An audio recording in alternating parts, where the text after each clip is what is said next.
इतिहास की तलाश में आज मैं एक ऐसे शूरवीर योद्धा की कहानी सुनाने जा रहा हूँ जिसकी एक आंख नहीं थी, एक पैर नहीं था और एक हाथ नहीं था। इसके बाद भी वो योद्धा अपने दुश्मनों के छक्के छुड़ा देता था। उस पराक्रमी शूरवीर योद्धा का नाम महाराणा सांगा था, जो मेवाड़ के महाराणा थे। उन्होंने 2 बार इब्राहिम लोदी को धूल चटाई थी। आपको बता दें कि उस समय इब्राहिम लोदी दिल्ली का सुल्तान था। महाराणा सांगा ने गुजरात के सुल्तान को भी धूल चटाई थी और मालवा के बादशाह को भी हराया था। महाराणा सांगा एक ऐसा योद्धा था जिसके सामने पूरा राजपूताना शीश झुकाता था और उन्होंने दिल्ली के सुल्तान को भी धूल चटाया था, जिसके कारण दिल्ली का सुल्तान इब्राहिम लोदी हमेशा राणा से दहशत में रहता था। राणा सांगा एक ऐसे योद्धा थे जिनके शरीर पर 80 छोटे बड़े घाव थे।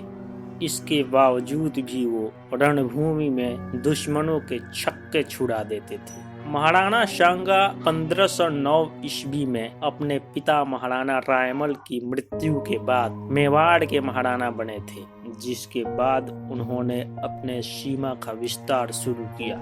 जब बाबर भारत पर राज कर रहा था तब उसको सबसे ज्यादा डर महाराणा सांगा से था, क्योंकि महाराणा सांगा उस समय उत्तर भारत के सबसे शक्तिशाली राजा थे और उस समय बाबर और महाराणा सांगा के बीच 3 लड़ाइयां हुई, जिसमें अंतिम और निर्णायक लड़ाई में महाराणा सांगा की हार हुई। आपको बता दें कि इससे पहले वाली दोनों लड़ाइयों में महाराणा सांगा ने बाबर को हराया था, जिसके बाद 1527 में बाबर और महाराणा सांगा के बीच खानवा की लड़ाई हुई, जिसमें महाराणा सांगा की हार हुई और इसके साथ ही महाराणा सांगा इधर उधर भटकने लगे।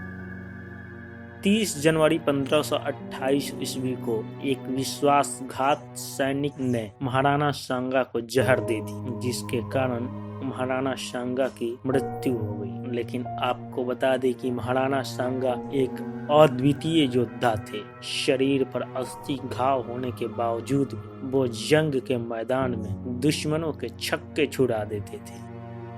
महाराणा सांगा की मृत्यु के बाद उनका दूसरा पुत्र रतन सिंह मेवाड़ की गद्दी पर बैठा, लेकिन रतन सिंह आंतरिक गृह क्लेश के कारण युद्ध में मारा गया, जिसके बाद महारानी कर्णावती का पुत्र विक्रमादित्य मेवाड़ की गद्दी पर बैठा। महाराणा सांगा के बारे में बाबर ने लिखा है, यदि महाराणा सांगा के तीनों पुत्र राणा सांगा जैसे शूरवीर होते तो भारत में कभी मुगलों का शासन नहीं होता। आप देख रहे थे इतिहास की तलाश।